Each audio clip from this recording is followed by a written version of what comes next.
by the respective publishers. For more information, please visit us on the web at nfradioreading.org. Hello, this is Karen, and for the next hour, I'll be reading from the March 12, 2026 issue of the East Aurora Advertiser on the Niagara Frontier Radio Reading Service. Okay, our first article is titled Public Hearing on Town of Aurora's Comprehensive Plan Draws Comments. After months of discussion, meetings, and public hearings, the long-range blueprint for the town of Aurora is nearing adoption. The town's comprehensive plan, a 154-page document that details goals and implementations for the town's growth, development, and future, was discussed by several residents and stakeholders at a public hearing during the Monday, March 9th town board meeting. The final draft of the town's comprehensive plan can be viewed on the Town of Aurora's website. Town Planning Board Chair Douglas Crow gave an overview of the letter that the Planning Board submitted following a work session they held last month to discuss the plan and its implementation. We really thought that we needed to find a way to make accessory dwelling units way more pervasive, at least within certain parts of the town. The comprehensive plan talks about that, Crow said. That's going to be a material change to the zoning code, and we think that should be one of the first 5 or 6 things that is done.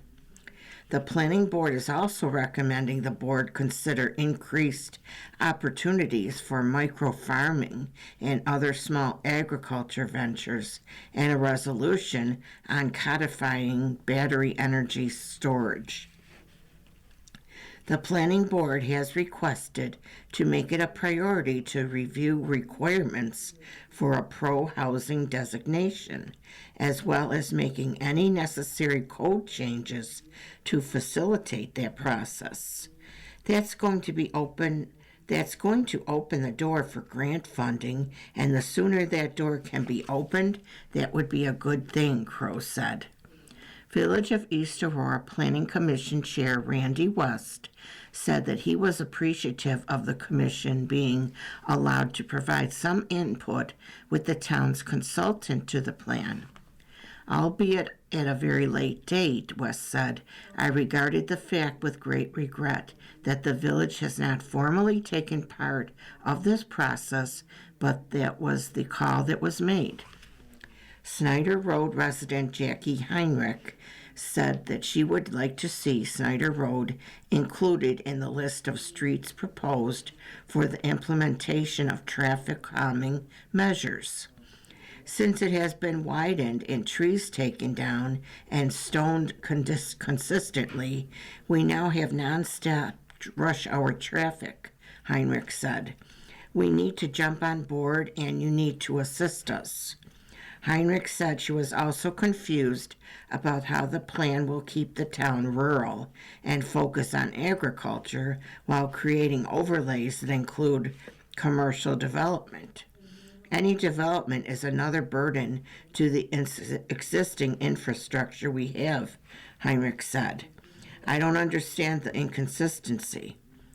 Reed Hill resident Ed Hutton said that he would like to see more effort in tying his neighborhood to the village in Knox Park. That's an area that needs to be addressed right away, Hutton said. Michelle Bigella said that she was supportive of the plan and was most curious about how the plan will be implemented.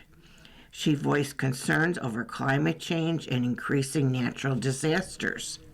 Snyder read comments from 2 individuals who were not present at the meeting. Aurora resident Bill Leslie offered additional planning initiatives, including the New York State Open Conservation Plan and Wildlife Action Plan that the board may want to consider in their overall planning. Additional suggestions he provided included typo corrections, the inclusion of beekeeping, and honey production in the zoning update for micro-farming and homesteading, the inclusion of South Wales as a possible hamlet overall, and the inclusion of additional organizations the town could partner with through the implementation of this process. Aurora resident and local developer Rachel Krajewski also provided written comments voicing concern over the details surrounding the agricultural and rural residential districts. Krajewski questioned the definitions of preferred versus allowed uses and if there were legal designations associated with them. Krajewski said that the town contains many larger historic homes that are too large to accommodate a single family, and the options for repurposing these properties are limited. The Aurora Town Board will hold a work session at 6:30 p.m. Tuesday, March 17th, to discuss all the comments that have been provided by residents and stakeholders thus far. The board will meet at 6:30 p.m. Monday, March 23rd, where they are tentatively scheduled to hold a final vote to adopt the plan. Both meetings will be held at the Aurora Municipal Center on Oakwood Avenue. In other news, the board denied a temporary use permit request from Soccer Shots Buffalo for a youth soccer program for 2 to 7-year-olds every Tuesday from April 14th to November 3rd at Warren Drive Park. Councilman Luke Wuchensky raised concerns about the uneven fields. "I don't think it's appropriate place for it," he said. Highway Superintendent David Gunner described the fields as bumpy. Worries about limited parking spaces and restrooms also led to the decision. "My inclination is not to host it," said Councilman Joseph McCann. Board members voted 4-0 on all items with Councilwoman Jessica Armbrust absent. In other matters, the board scheduled public hearings for 7 proposed laws amending the lighting code during the next meeting at 6:30 p.m. March 23rd. They set a public hearing about East Aurora baseball and softball's proposed site plan regarding a pre-built storage shed next to the snack shack at 690 South Street for 6:30 p.m. March 23rd. They authorized an agreement with the Boys and Girls Club of East Aurora for after-school and summer programs in 2026. The town will pay the club $35,000 in 4 installments. Accepted $96,125 in community development block grant funding to replace a folding door in the town of Aurora Senior Center. They allowed the town to be listed as an interested agency in a renovation project for buildings in Erie to Chautauqua Cattaraugus Board of Cooperative Educational Services. BOCES will be the lead agency for the state environmental quality review of the properties. The town is backing the organization's status as the lead agency. They authorized a stormwater pollution prevention plan review of the Twin Elms Estate at 1196 East Main Street. GHD Consulting Services Incorporated will perform the review. The project includes building cottages, tree houses, and a lodge for a campground.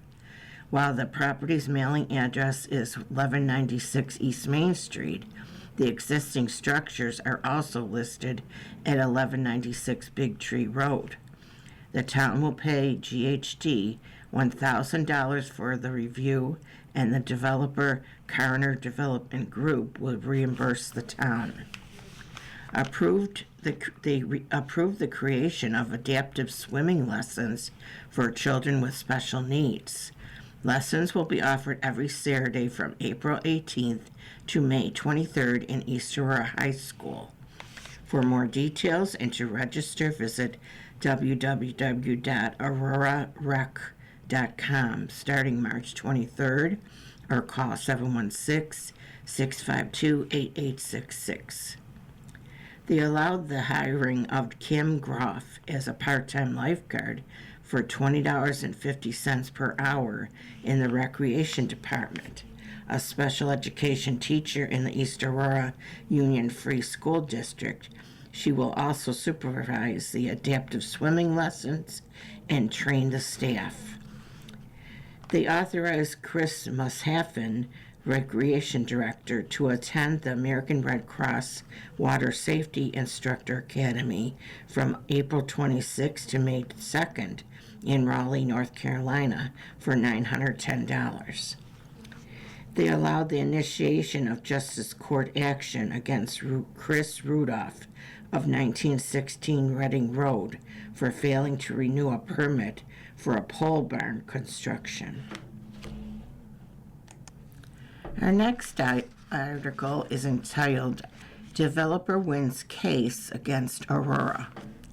The East Aurora Union Free School District will have to return $65,000 in tax revenue received by real estate developer Douglas Jamal for 4 properties in East Aurora following a decision by Erie County Supreme Court Judge Deborah Chimes.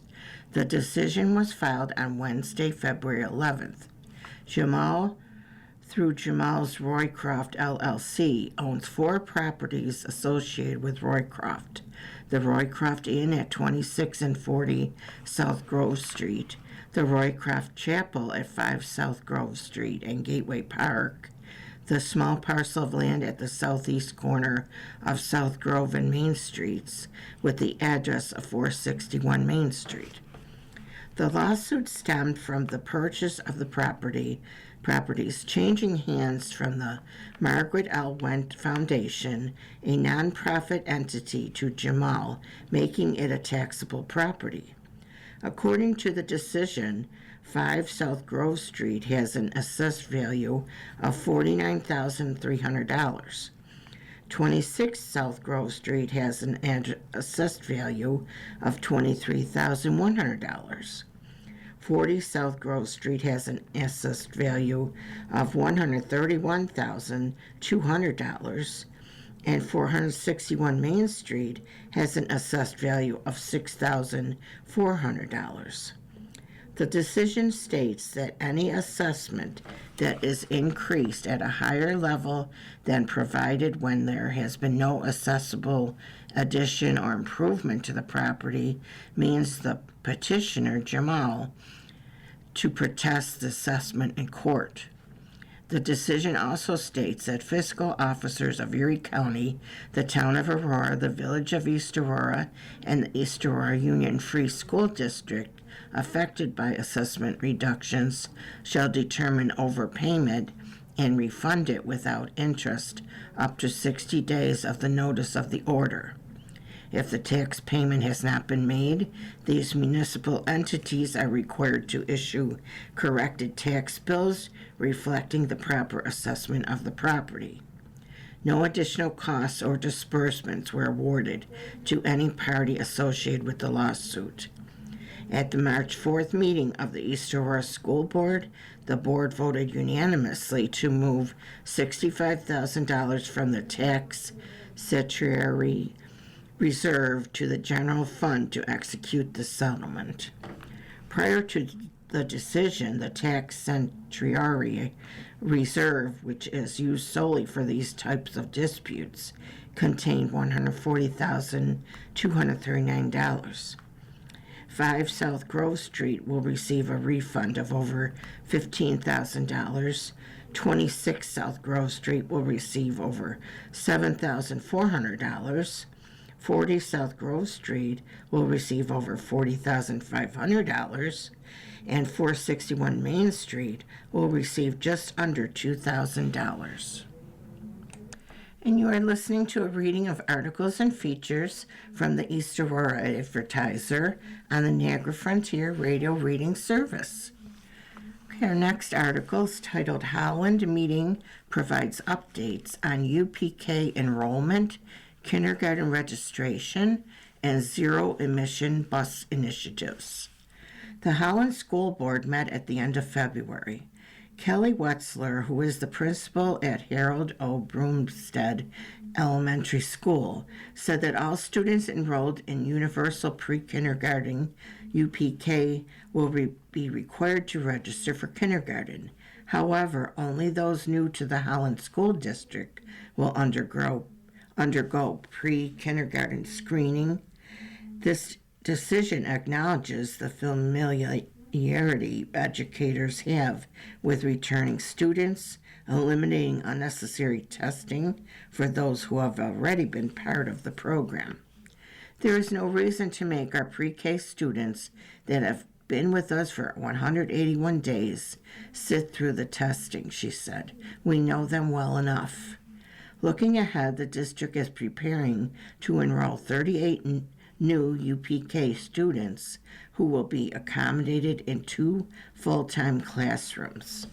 School board member Mary Jo Zucks recently represented Holland at a conference in Albany, and she said one of the pressing topics was zero-emission buses.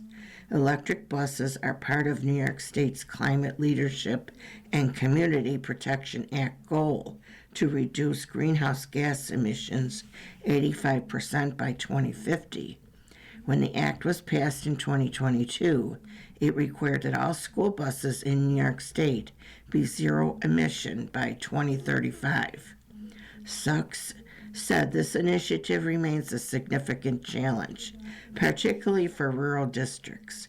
She said the current deadline is viewed as unrealistic by many, with calls for extensions or removal due to financial strain involved.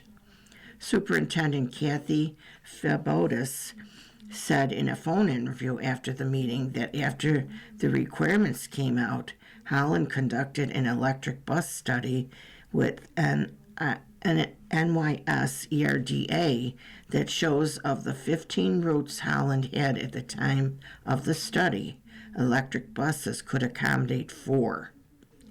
Logistically, it probably won't work for most of our fleet anyway, she said. The electric buses cannot handle all of our runs. The terrain is too hilly, plus buying electric buses is a huge financial burden. We are in no position at the moment to do so. Also at the school board conference, Zucks said another key discussion point was Governor Kathy Hochul's proposal to increase funding for UPK from $5,000 to $10,000 per student. Discussions also touch on expanding education to 3-year-olds, a concept complicated by transportation requirements such as mandatory car seats on buses, adding layers of complexity to implementation.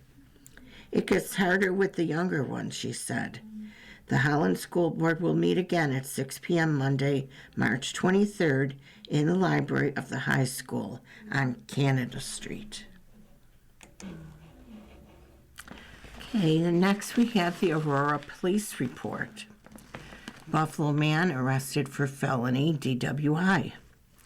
A 33-year-old male from Buffalo was charged with felony DWI following a traffic stop that occurred at 7 p.m. Saturday, March 7th.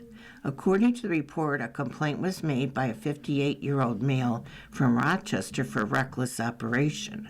The complainant stated he observed a vehicle to be traveling south on Seneca Street at high rates of speed and crossing the center yellow line. The vehicle was located traveling westbound on Quaker Road and observed to cross over the white fog line. A traffic stop was initiated. The subject was located in the driver's seat of the vehicle and identified as Emmanuel Zayas through his driver license. The report said he had signs of intoxication such as bloodshot eyes, impaired motor coordination, slurred speech, and an odor of alcohol emanating from his breath. Zygas stated he was coming from a department store where he had been shopping.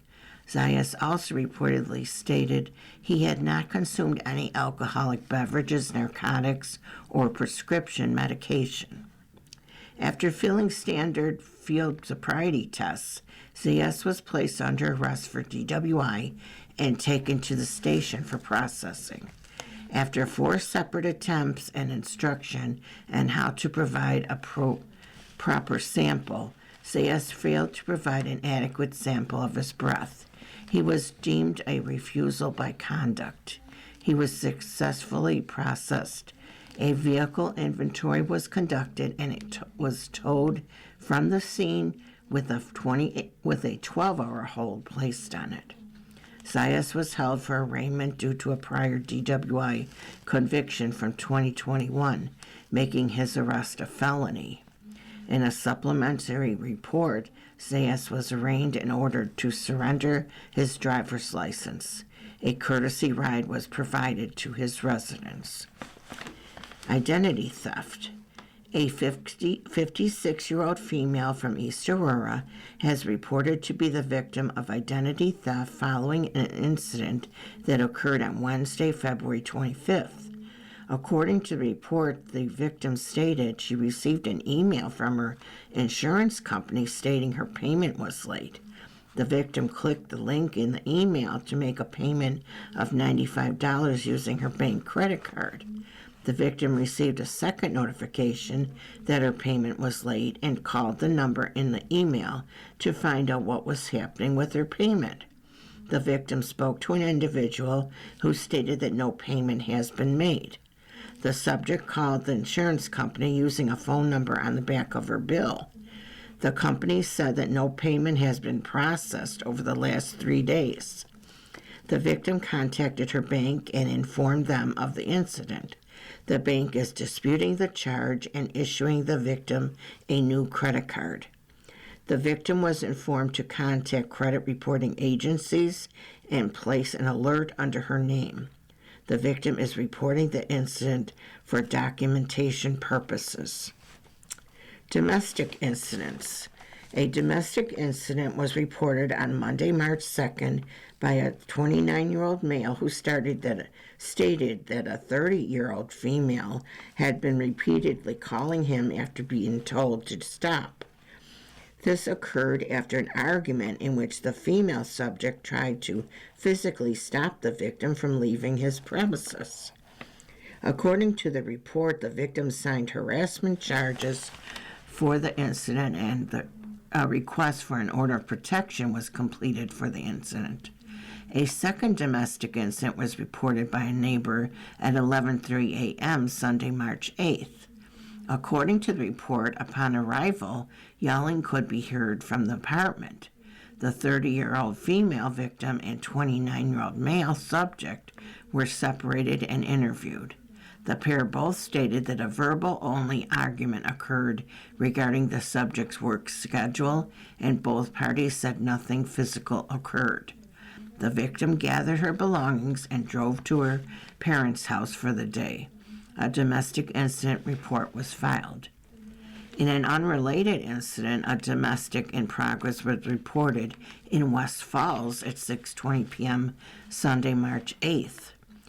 According to the report, upon arrival, the 56-year-old female subject stated that a verbal argument had ensued regarding the 47-year-old male complainant damaging her property while she was out of town. The subject denied any musical alteration. Both parties denied any physical alteration, but the complainant stated that he was fearful it would have become physical. The complainant was directed to take garbage out at the subject's request. Both parties agreed to stay separated for the evening. Neither party wished to pursue charges. Hit and runs. A property damage accident was reported on South Street at 8:45 p.m. Monday, March 2nd. According to the report, the 24-year-old male complainant from Holland stated that the striking vehicle had left the scene of the incident. The complainant stated that an 84-year-old male from East Aurora had struck an excavator and then stated that he needed to get to a doctor's appointment and left.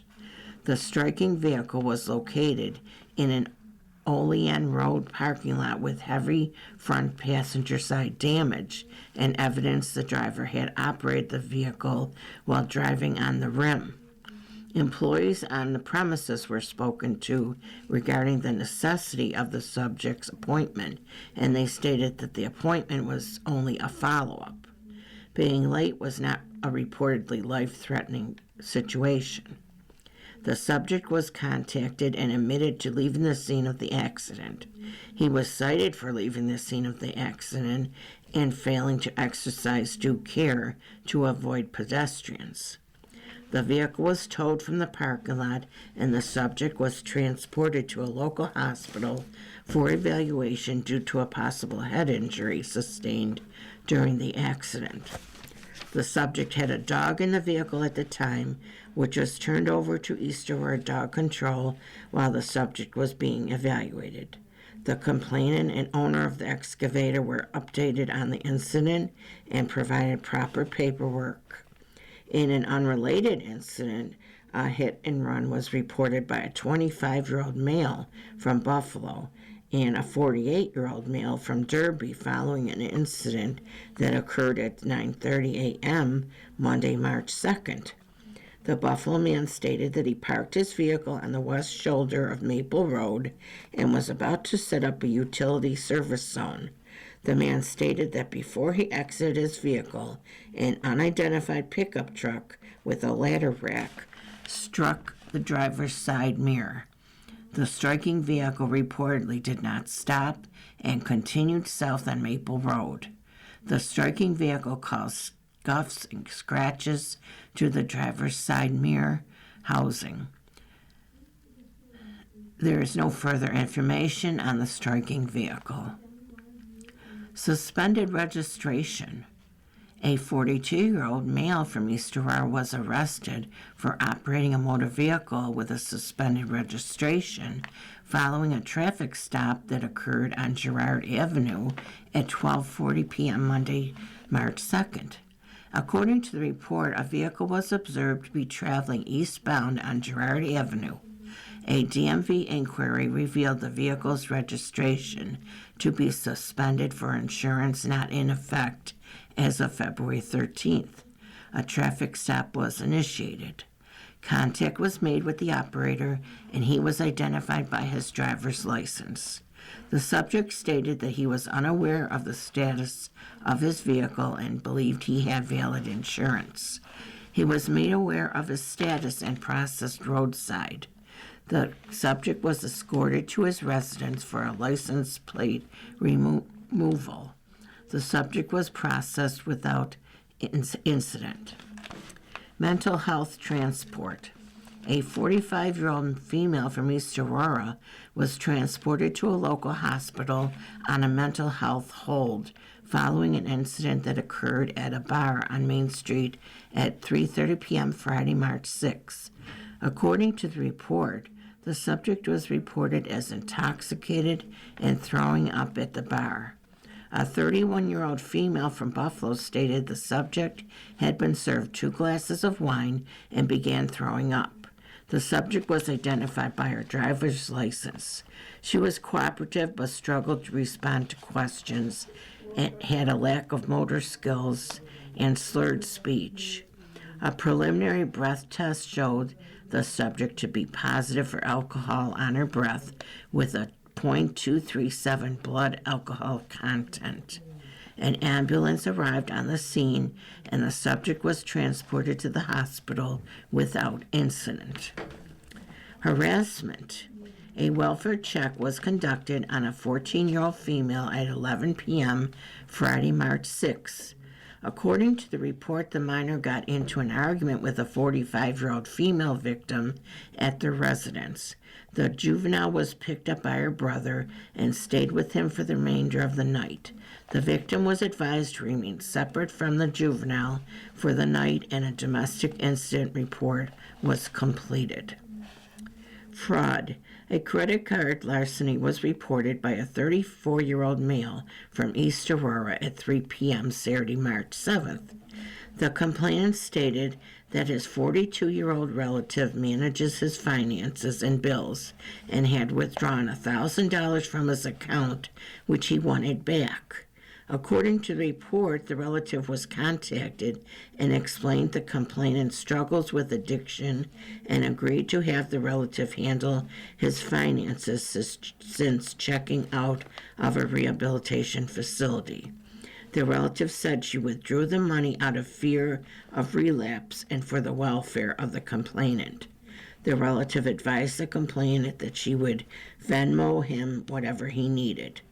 Both parties were advised that this incident constituted a civil matter, and both parties reportedly understood.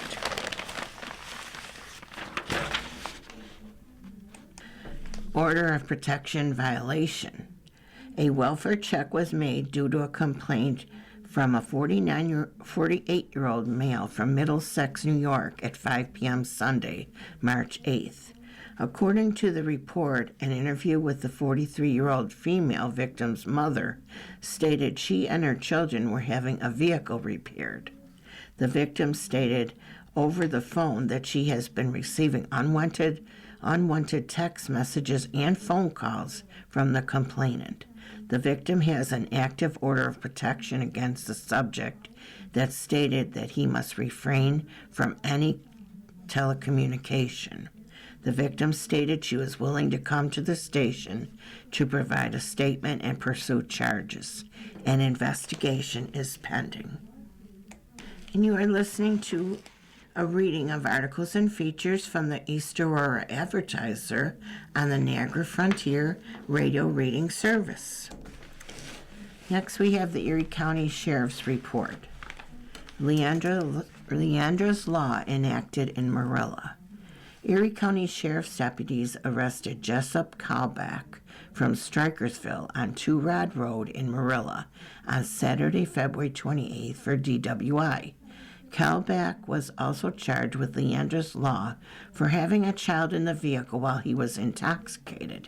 He was processed and transported to Erie County Holding Center pending his arraignment, and Child Protective Services was notified. In other area calls handled by the Erie County Sheriff's deputies out of the Clarence and Alma substation. February 26, a vehicle slid off the roadway into a ditch on Sanders Hill Road in Holland. The vehicle was winched out by Box Towing Company. No injuries were reported and the vehicle remained drivable. A worker at a business on Olean Road in Holland reported several people who arrived to work on the lottery machine. The lottery machine ticket prices were changed from their original prices to $1 each. Evidence was collected and the case was turned over to the Detective Bureau. A person was arrested on Clinton Street in Marilla on an arrest warrant issued from the town of Cheektowaga for petty larceny. The person was turned over to the Cheektowaga Police Department.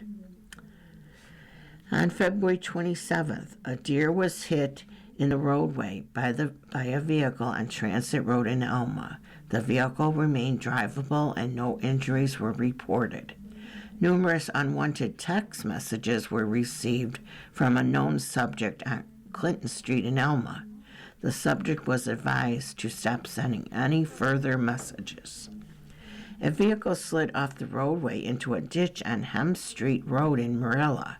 The vehicle was winched out by Box Towing Company. No injuries were reported and the vehicle remained drivable. On February 28th, a person was reportedly riding an electric scooter recklessly in the roadway on Maple Road in Alma. The area was checked, but the person was unable to be located. Children were reportedly making loud noises in an apartment complex on Olean Road in Wales. They were spoken to and advised to keep the noise down. A deer was hit on Darien Road in Wales. The vehicle was driven from the scene and no injuries were reported. A single vehicle accident occurred in the parking lot of a business on Broadway Street in the village of Alden. Minor damage was done to the vehicle and to a donation box. All groups agreed to handle the cost of repairs themselves and forego the accident report. On March 1st, a deer was hit on Olean Road in Holland. The vehicle remained drivable and no injuries were reported. On March 2nd, numerous unwanted text messages from an unknown person were received by a resident of Woodside Drive in Elma. The resident was advised to block the phone number and to not engage with the subject. On March 3rd, 4 children were sitting on the overpass guardrail on Transit Road in Elma. They were advised to stay off the overpass for their safety, and all of them left without an incident. On March 4th, a delivery driver was bit by a dog while making a delivery on Buffalo Creek Road in Elma. The dog owner was located and the dog control officer was notified of the incident. The delivery driver was evaluated by EMS and declined treatment. A large pile of mud in the street was reported on the intersection between Two Rod and Coleman Roads in Marilla. The company which mistakenly dumped the mud was notified and then quickly returned to clear the roadway. Okay, next we have Tree Tap Maple Festival is a family event.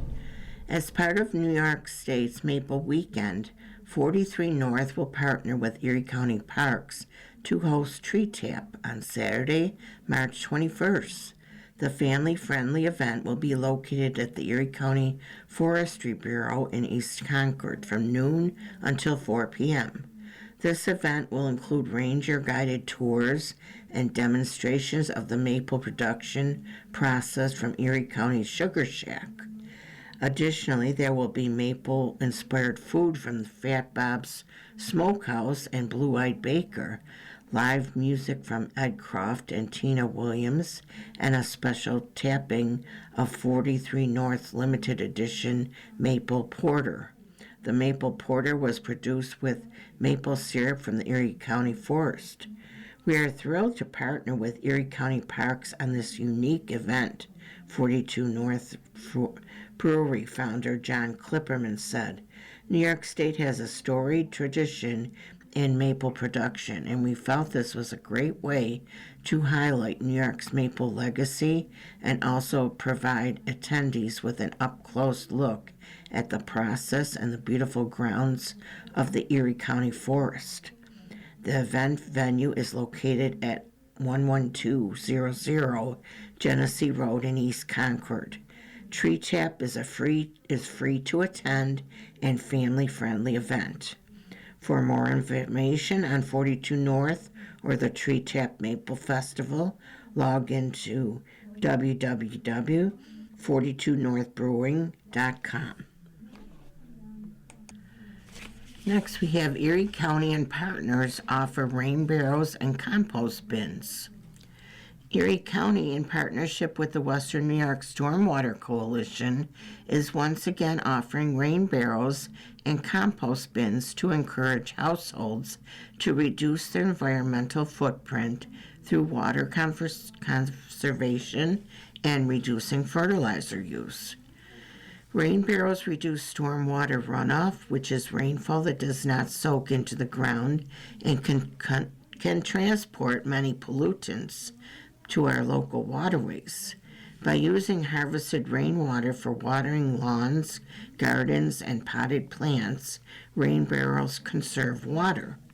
As a bonus, the natural nutrients in rainwater make it far better for plants than tap water, which has chlorine and fluoride in it. With a rain barrel, gardeners also minimize or eliminate their use of chemical fertilizers. Home composting is a simple way to restore nutrients to the soil. Excuse me.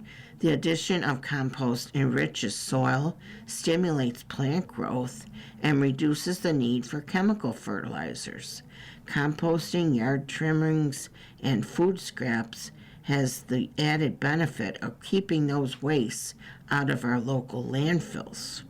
For details and ordering information, visit www.erie.compostersale.com. For more information on how you can prevent stormwater pollution, www.erie.gov/stormwater. Then we have Chamber of Commerce will honor local businesses at annual awards ceremony. The Greater East Aurora Chamber of Commerce recently announced the honorees of its 2026 Business Excellence Award event. The Chamber will be honoring 6 businesses, nonprofit organizations, and professional leaders from the Greater East Aurora community during the Galactic Gala. The event starts at 5:30 p.m. Wednesday, March 25th. It will take place at the Columns Banquets, 2221 Transit Road in Elma. The public is invited to attend. The 2026 honorees include Small Business Person of the Year, Anita Pfeiffer, Mambrino King. Small Business Person of the Year, Rachel Krajewski, Carner Development Group. Rookie Business of the Year, Sana Health and Wellness. Young Professional of the Year, Zoe Sharp, East Aurora Cooperative Market. Nonprofit of the Year, SASI, S-A-S-I. Legends Award, Dr. Dick O'Connor, Vision Development of Western New York. This year, in conjunction with the Business Awards, the Chamber is also hosting the Out of This World VIP Experience Raffle. The raffle is open to the public. Tickets and more details on each item can be found on the Chamber's website and online store, www.eanycc.com. Winning tickets will be drawn during the Business Awards on March 25th. Total prize value is over $1,000. Next, we have former mayor publishes new book, Daring to Run. John Tonello, who grew up in East Aurora and served as Elmira's mayor from 2006 to 2012, after running an outsider's campaign for office, has written a new book entitled Daring to Run, published March 1st by SUNY Press. The book is a first-hand account of the trials and tribulations of running a first-time political campaign, including taking on the Democratic Party and running in a primary and a general election. It includes personal anecdotes about reaching out to voters, going door to door, and building an effective team. It's also a primer for anyone looking to mount their own campaign for local office. When I first considered running for office, I was a complete novice, Tonello said. I learned a lot, and I want to share my experience with others who have an interest in mounting their own campaigns in these fraught political times. In addition to explaining the ins and outs of mounting a campaign, Tonello's book recounts his work as mayor. City government in Elmira was a black box before I ran, Tonello said. City Hall decisions were rarely explained to the public or even staff. I wanted to change that, be the journalist on the inside, communicate everything to everyone, and get more people involved. As mayor, Tonello worked with city manager John Burren, the city council, and staff to turn a $3.1 million budget deficit into a surplus, modernize city boards, institute a city hall art project to highlight local artists, and champion open and honest communication. He was recognized for bipartisan collaboration. Throughout my tenure as mayor, I was determined to do the work and avoid the sash, Tonello said. I didn't want to be like Mayor Quimby on The Simpsons television show, who always wears a sash and spouts nonsense. Daring to Run is available on Amazon.com, BarnesNoble.com, and SUNY Press. And you are listening to a reading of articles and features from the East Aurora Advertiser on the Niagara Frontier Radio Reading Service. Okay, our next article is Women in the Trades. Welding students ignite their skills at Ormsby. The buzz of equipment and the sparks flying from the welding torches at the Ormsby Educational Center in East Aurora show more than just hands-on learning. They are the beginning of futures. Inside the welding shop, career and technical education students are mastering precision, patience, and craftsmanship while discovering just how far their skills can take them. This March, in celebration of Women in the Trades Month, several young women are showcasing their talents and determination. The Welding Metal Fabrication Program at Erie 2 Chautauqua Cattaraugus BOCES provides students with practical experience in fabrication, blueprint reading, measurements, safety procedures, and multiple welding processes. Each day in the shop challenges them to think critically, work carefully, and continuously improve. Ava Zappla of Springville was inspired by her brother's career as a welder, and she came into the program at Ormsby with high expectations. But welding turned out to be more than she initially imagined. There's a lot of fabricating before you actually weld, Zappla said. You need a lot of patience and a very steady hand. You can easily mess something up if you're not focused. Zappla said she also values being part of a class with other female students, noting that having peers who share her experience makes the learning environment even more supportive. Angel Shea of Holland also found her inspiration close to home. Her father recently began welding as part of construction and demolition work, and he encouraged her to pursue it. He likes the fact that I'm doing it, Shea said. She is already seeing progress in both her technical ability and confidence. I think I'm getting better at the pace, she added, reflecting on the precision and focus welding requires. For Emma Kruska of Orchard Park, welding has been a lifelong dream. I've wanted to weld since I was 4 years old, she said. Growing up with brothers, Kruska said her interest in the trade developed early. She was glad she could enter a CTE program where she could connect with other students who shared her passion. It's so nice to see another student walk in the door who's into the same thing, she said. The friendships she has formed have made the program not just a place to learn, but a community to grow in.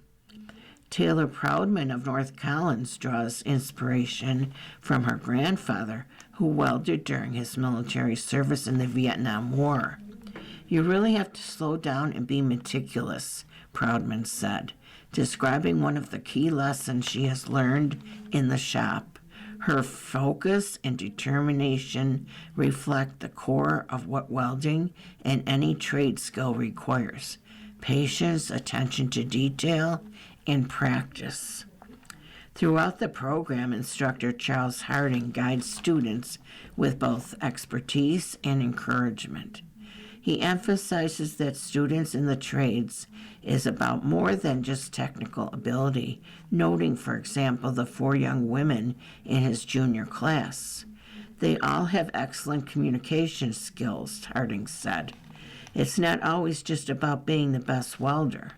When students can communicate effectively in this industry and know how to read a tape measure, those soft skills matter. Companies are willing to work with students who have the foundation in order to build up their welding skills. Harding noted that the welding metal fabrication program has a strong history of graduates succeeding in the industry. Anybody can do it, he said, if you're willing to put in the work and the level of practice welding requires. You'll succeed. Not everybody is a natural welder. Some people are born with steady hands. Others have to practice to get good. If you put in the effort, it's just a matter of time and energy. For more information on career and technical education programs available at East 2 CCB, visit www.eccb.org/programs/career technical education. And they have lunch at the Town of Aurora Senior Center, March 16th through 20th. Seniors take advantage of the county's lunch program, offered Monday through Friday at noon at the Town of Aurora Senior Center, 101 King Street at Oakwood Avenue. Meet new friends. All seniors are welcome. The lunch price is $3. To make or cancel a reservation, call 652-7934. Okay, let's see what they're having at the Senior Center. Monday, pork ribette with barbecue sauce on a bun, Duchess potatoes, green peas, and sugar cookies. Tuesday, they're having corned beef with cabbage, buttered potatoes, carrots, deli rye bread, lime sherbet.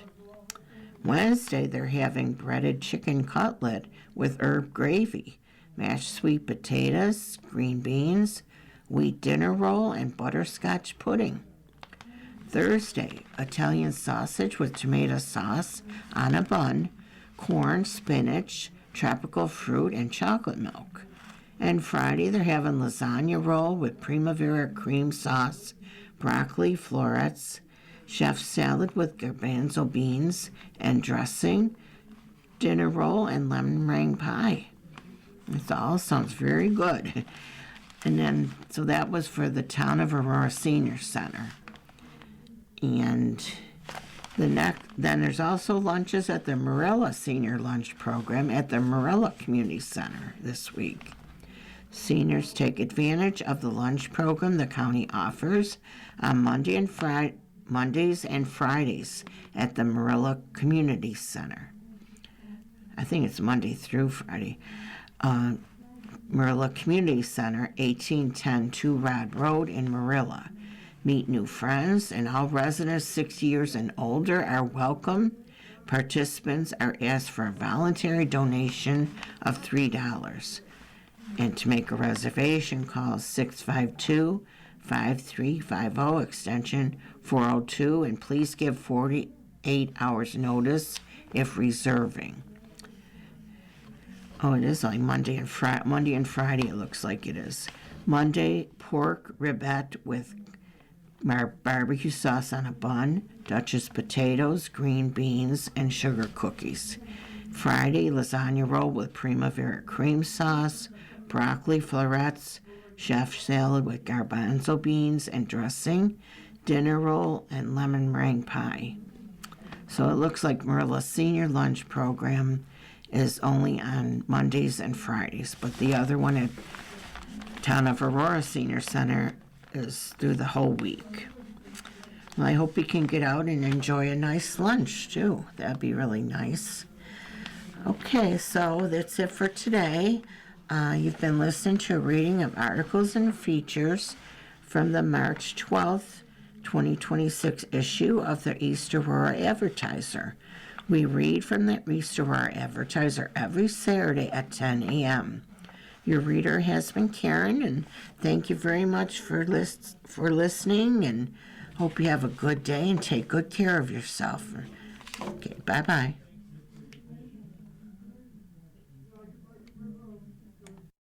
Coming up next on the Niagara Frontier Radio Reading Service, we have a reading of the Niagara Gazette. At noon, we have the Dunkirk Observer. And at 1 o'clock, we have some of our Northtown Bees, including Amherst, Clarence, Cheektowaga, Lancaster, and Depew. Stay with us for these readings and more throughout the day. You're listening to the Niagara Frontier Radio Reading Service. As of this year, our agency has broadcast more than 300,000 hours of radio readings. Volunteer radio readers read newspapers, magazines, and books to area people who are blind or have a print disability, who are provided reading radios. Radio Reading's broadcast signal is provided at no charge by WNED. Radio Reading broadcasts from studios at 1199 Harlem Road in suburban Buffalo. Please let others know about Radio Reading. It's your service.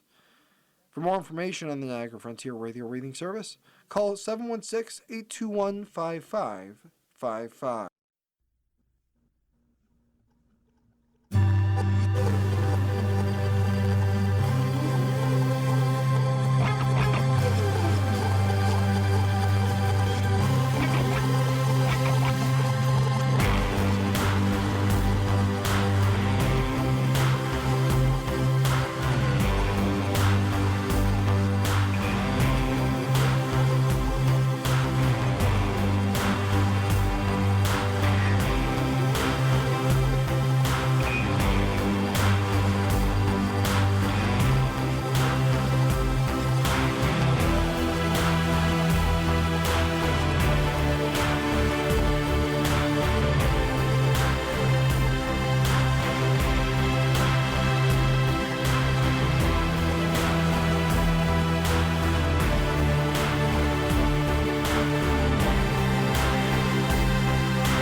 The following program is intended for listeners who are blind, have low vision, or have another print disability which makes reading, holding a book, or turning a page difficult or impossible. The content is copyrighted by the respective publishers. For more information, please visit us on the web at nfradioreading.org. Hello, this is Bruce, and for the next hour, I'll be reading from current issues of the Niagara Gazette on the Niagara Frontier Radio Reading Service. From Friday, March 13th, 2026 issue, one of the top stories, Pothole Killer set to roam Falls streets again. Council approves contract for road repairs. Article by Rick Pfeiffer. A unanimous Niagara Falls City Council has approved a plan to attack the city's pothole problems with a combination of overtime for Department of Public Works, DPW, road crews, and another return of the pothole killer. But while there were no dissenters to Mayor Robert Restaino's request to once again contract the pothole filling machine with supplement that work with traditional patching, council members said they are intent on improving the street repair process in the future. It's incumbent on the council to find other options for fixing potholes, member David Zajac said. Finding something other than the pothole killer depends on working with the... The following program is intended for listeners who are blind, have low vision, or have another print disability,